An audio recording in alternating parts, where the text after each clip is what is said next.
Island of the Blue Dolphins, Chapter 1. I remember the day the Aleut ship came to our island.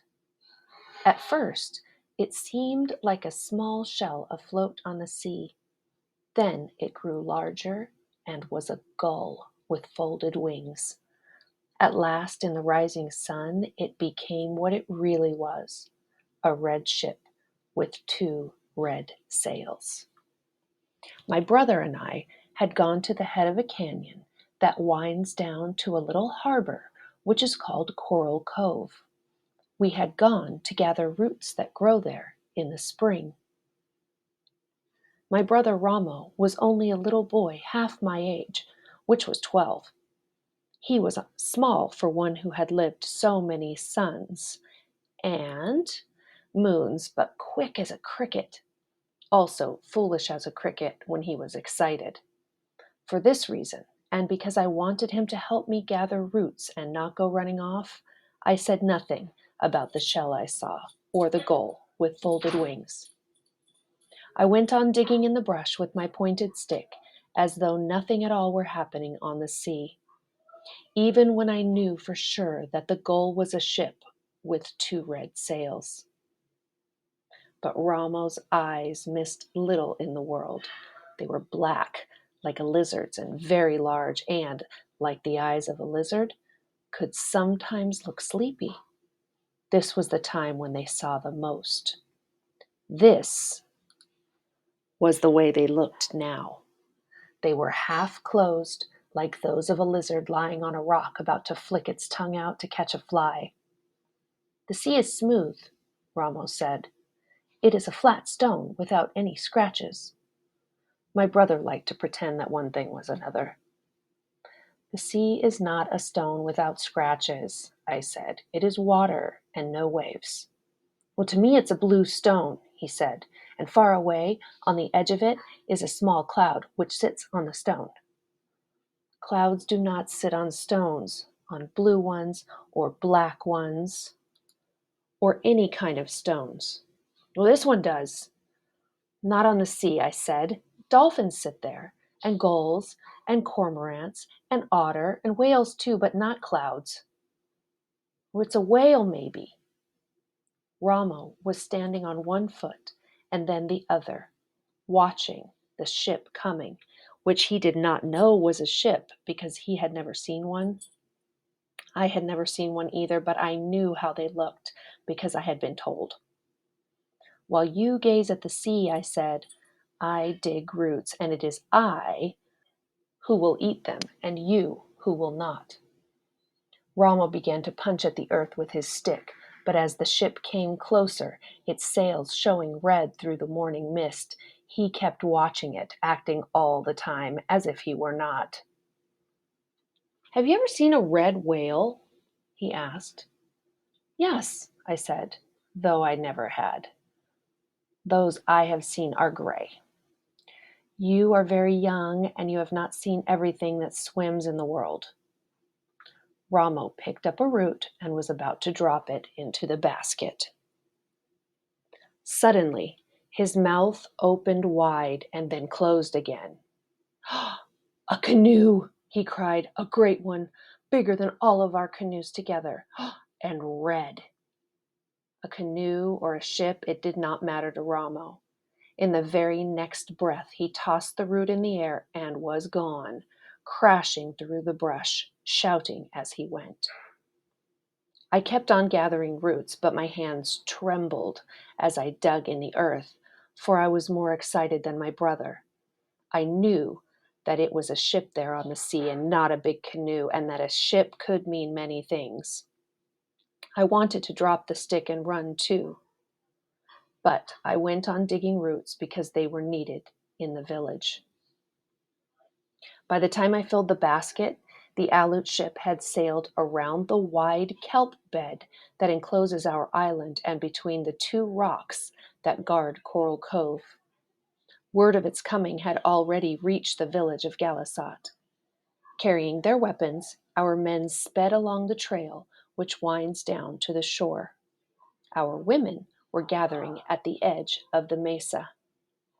I made my way through the heavy brush and, moving swiftly, down the ravine until I came to the sea cliffs. There I crouched on my hands and knees. Below me lay the cove.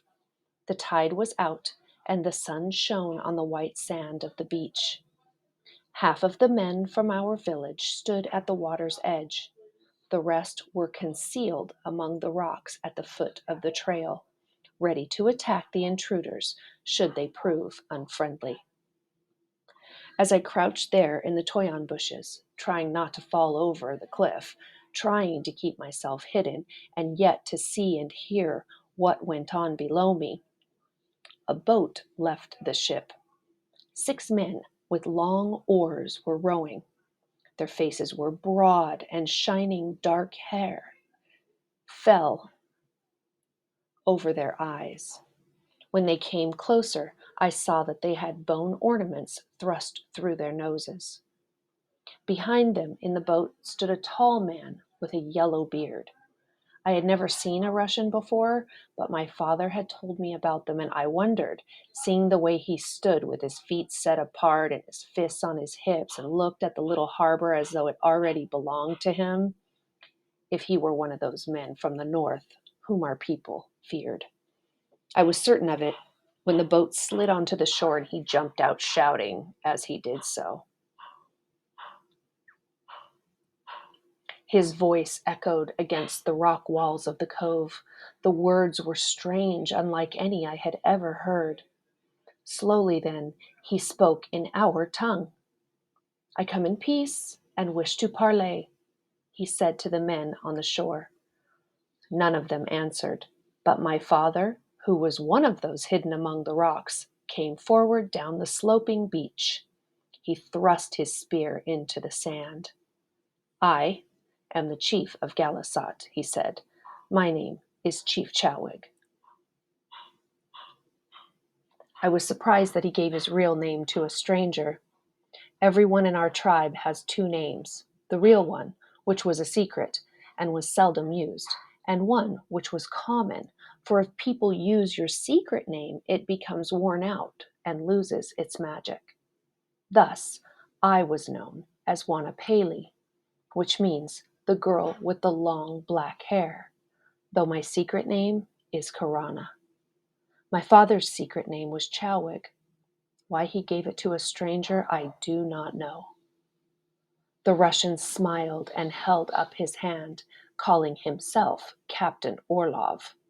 My father also held up his hand. I could not see his face, but I doubted that he smiled in return.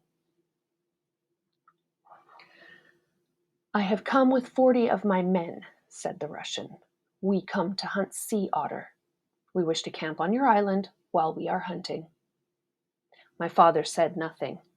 He was a tall man, though not so tall as Captain Orlov, and he stood with his bare shoulders thrown back, thinking about what the Russian had said. He was in no hurry to reply because the Aleuts had come before to hunt otter. That was long in the past, but my father still remembered them.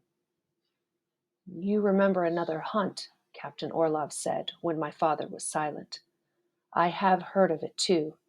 It was led by Captain Mitrov, who was a fool and is now dead. The trouble arose because you and your tribe did all of the hunting." "We hunted," said my father, "but the one you call a fool wished us to hunt from one moon to the next, never ceasing."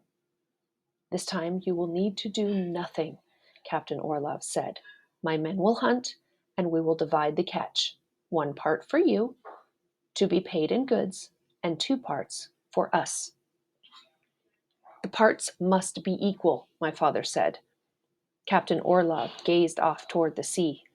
"We can talk of that later, when my supplies are safe ashore," he replied.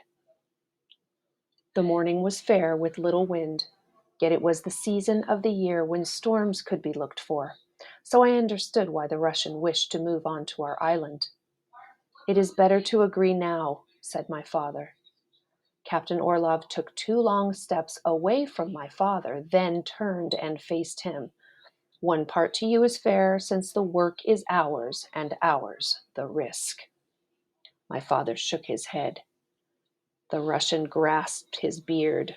"Since the sea is not yours, why do I have to give you any part?" "The sea which surrounds the island of the Blue Dolphins belongs to us," answered my father. He spoke softly, as he did when he was angry. "From here to the coast of Santa Barbara, 20 leagues away? No, only that which touches the island and where the otter live." Captain Orlov made a sound in his throat. He looked at our men standing on the beach and toward those who had now come from behind the rocks. He looked at my father and shrugged his shoulders. Suddenly he smiled, showing his long teeth. "The parts shall be equal," he said. He said more, but I did not hear it, for at that instant, in my great excitement, I moved a small rock, which clattered down the cliff and fell at his feet. Everyone on the beach looked up. Silently, I left the toyon bushes and ran without stopping until I reached the mesa. And that's the end of Chapter 1 of Island of the Blue Dolphins.